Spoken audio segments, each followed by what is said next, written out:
Ó Mãe Santíssima, intercedei por nós para que possamos bem compreender os ensinamentos de vosso Divino Filho, nosso Senhor e Salvador Jesus Cristo, e as explicações dos pais da Igreja. Ó Virgem Imaculada, ofereço-vos este trabalho e peço que abençoais aqueles que o ouvirem, e que seja para a maior honra e glória de Deus. Amém. Senhor onipotente, purificai o meu coração e os meus lábios. Vós, que purificastes os lábios do profeta Isaías com carvão em brasa, e dignai-vos, por tal modo, purificar-me com a vossa misericórdia, para que possa dignamente anunciar o vosso santo Evangelho. Por Jesus Cristo nosso Senhor. Amém. Senhor, abençoai-me. Que o Senhor resida no meu coração e nos meus lábios, para que anuncie digna e convenientemente o seu Evangelho. Amém. Evangelho de Nosso Senhor Jesus Cristo, segundo São Mateus. O verdadeiro tesouro. Disse Jesus a seus discípulos: Não ajunteis para vós tesouros na terra, onde a traça e o caruncho os corroem, e onde os ladrões arrombam e roubam. Mas ajuntai para vós tesouros no céu, onde nem a traça nem o caruncho corroem, e onde os ladrões não arrombam nem roubam. Pois onde está teu tesouro, aí estará também teu coração. O olho é a lâmpada do corpo. A lâmpada do corpo é o olho. Portanto, se teu olho estiver são, todo o teu corpo ficará iluminado. Mas se teu olho estiver doente, todo o teu corpo ficará escuro. Pois se a luz que há em ti são trevas, quão grandes serão as trevas. Comentários dos Pais da Igreja. São João Crisóstomo.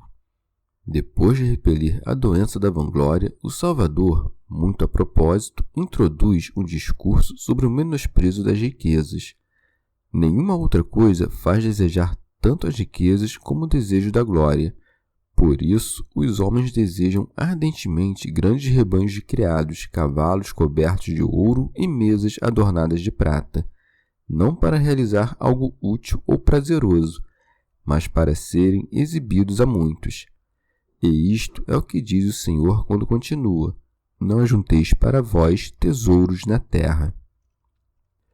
Santo Agostinho.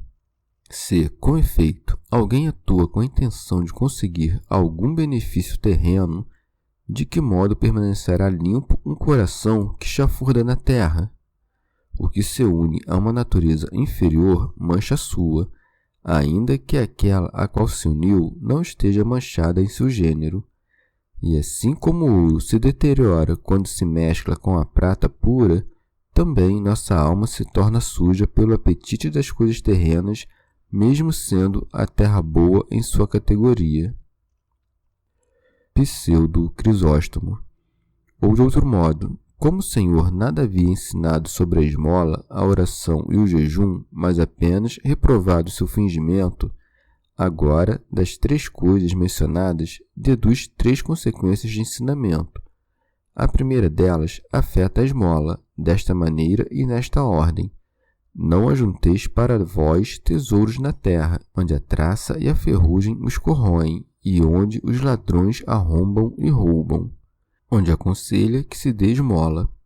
Depois, para que tal seja a ordem da narração, prossegue: Por isso, quando deres esmola, não te ponhas a trombetear em público. E depois continua: Não ajunteis para vós tesouros na terra. Em segundo lugar, manifesta qual seja a utilidade da esmola, e em terceiro, exorta a que o temor da pobreza que possa sobrevir não impeça a vontade de dar a esmola. São João Crisóstomo. Tendo dito: Não ajunteis para vós tesouros na terra, acrescenta: Onde a traça e a ferrugem os corroem, para demonstrar a insegurança, tanto pelo lugar como pelas pessoas, dos tesouros da terra e a vantagem dos tesouros do céu. Como se dissesse: Por que temes que o dinheiro acabe se deres esmolas? Dá, pois, a esmola e ela receberá um aumento. E com efeito, as coisas do céu serão acrescentadas, as quais, se não deres esmolas, perecerão. E não disse, abandonarás aos outros, porque isto é agradável aos homens. Rábano Mauro. Ele inclui 3 coisas segundo as 3 classes de riquezas. Os metais se destroem pela ferrugem, os vestidos pela traça. Mas há outras coisas, como as pedras preciosas, que não são afetadas nem pela ferrugem nem pela traça, e por isso fala em um dano genérico, isto é, os ladrões, que podem roubar todas as riquezas. Pseudo Crisóstomo. Em outros textos encontramos, onde a traça e o comer destroem. Todos os bens do mundo podem destruir-se de 3 maneiras. Ou quando envelhecem por si mesmos e se enchem de traças, como acontece aos vestidos, ou pelos próprios donos que os devoram, vivendo voluptuosamente, ou quando são roubados por estranhos, quando enganam os próprios donos por meio da fraude, ou pela força, ou pelas calúnias, ou por outro modo qualquer. Vale dizer, todos os que se chamam ladrões, porque, pela iniquidade, apressam-se em fazer suas as coisas alheias. Mas dirais, por acaso todos os que possuem essas coisas as perderão? Novamente direi, porque, embora nem todos as percam, muitos, no entanto, as perdem. Em verdade, também perdeste as riquezas mal conservadas, mesmo que não de maneira corporal, de maneira espiritual, porque não te trazem proveito para conseguir a salvação. Rábano Mauro. Falando de maneira alegórica, a ferrugem significa a soberba que obscurece o brilho das virtudes, e a traça, que ocultamente rói o vestido, é a inveja, que despedaça o bom desejo e, por isso, decompõe a ligação da unidade. Os ladrões são os hereges e os demônios, que sempre estão dispostos a nos despojar de nossos bens espirituais. Santo Hilário de Poitiers. Além disso, o louvor celeste é eterno e não pode ser subtraído pelo furto do ladrão, nem destruído pela traça e pela ferrugem da inveja. E por isso prossegue: mas ajuntai para vós tesouros no céu, onde nem a traça nem o caruncho corroem, e onde os ladrões não arrombam nem roubam. Santo Agostinho. Não consideraria aqui o céu em sentido corpóreo, pois todo o corpo deve ser compreendido como coisa terrena. Com efeito, deve desprezar todo mundo aquele que entesoura para si naquele céu sobre o qual se falou. O céu é céu do Senhor, isto é, no firmamento espiritual, pois o céu e a terra passarão.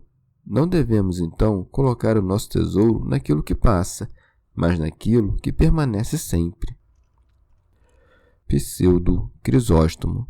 Que é, pois, melhor o amontoar sobre a terra, onde sua conservação não é segura, ou no céu, onde sua defesa é segura? Que estupidez tão grande é amontoar bens onde se há de deixar e não enviá-los para onde se há de ir. Coloca tuas riquezas aí, onde tens tua pátria. São João Crisóstomo. Como nem todo o tesouro da terra se destrói pela ferrugem e pela traça, e nem é roubado por ladrões, acrescenta: pois onde está teu tesouro, aí estará também teu coração. Como se dissesse: ainda quando não acontece o primeiro, não sofrerás pequena perda se estiveres apegado às coisas inferiores, feito seu escravo, caindo das coisas celestes e não podendo pensar em nada de mais elevado. São Jerônimo. Isto não se deve entender somente em relação ao dinheiro, mas de todas as coisas que se possuem na terra. Para o guloso, seu Deus é o ventre. Para o lascivo, seu tesouro é a impureza.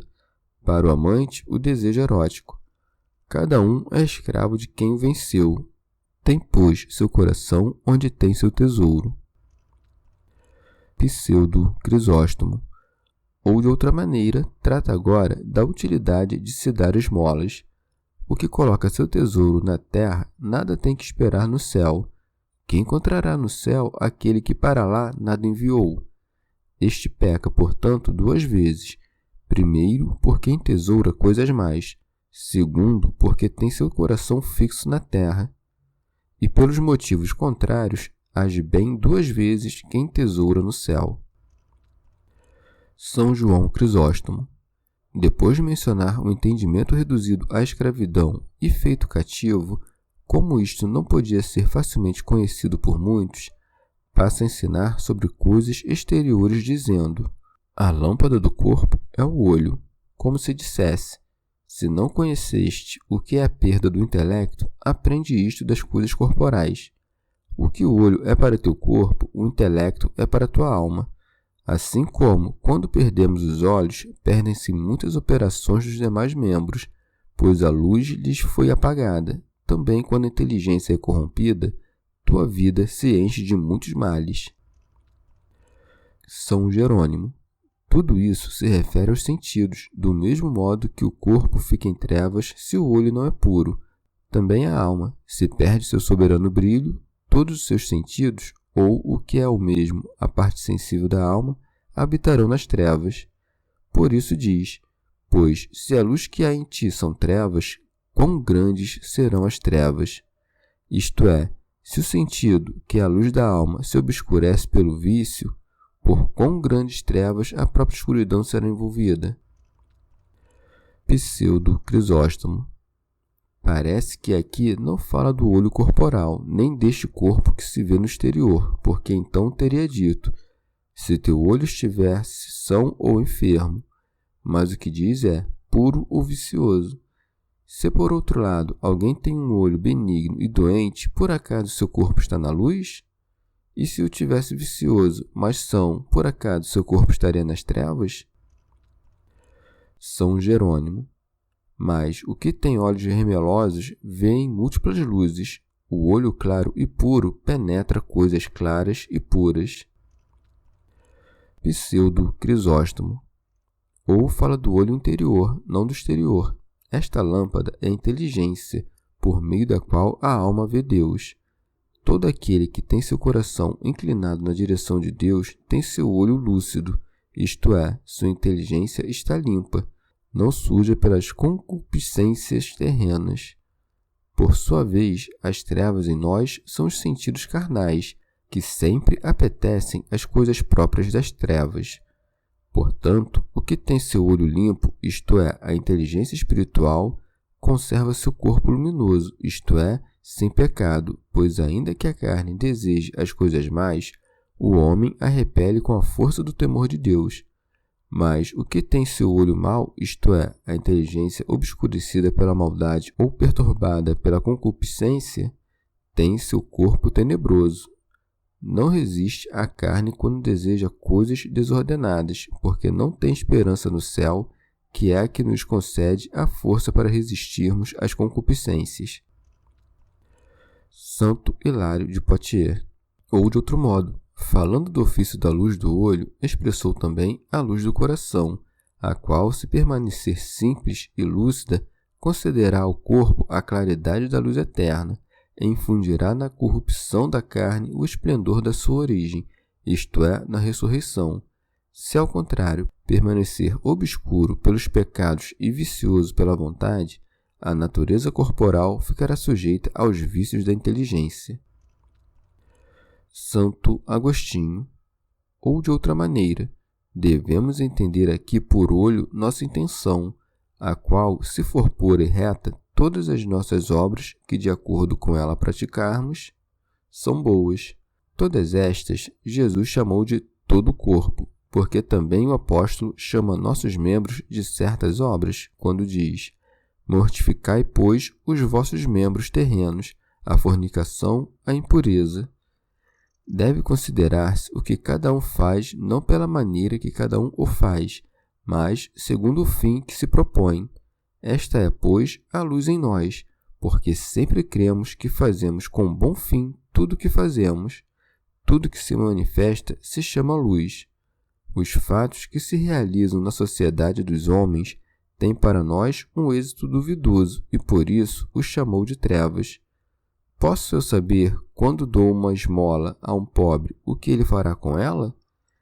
Se a mesma intenção do coração, que já te é conhecida, é manchada com o desejo das coisas temporais, com muito maior razão, o mesmo fato cujo resultado é incerto será manchado, porque, ainda quando dele alguém saia beneficiado, como tu não o fazias com boa intenção, será imputada a ti a maneira como tu o fizeste, e não o benefício que resultou ao outro.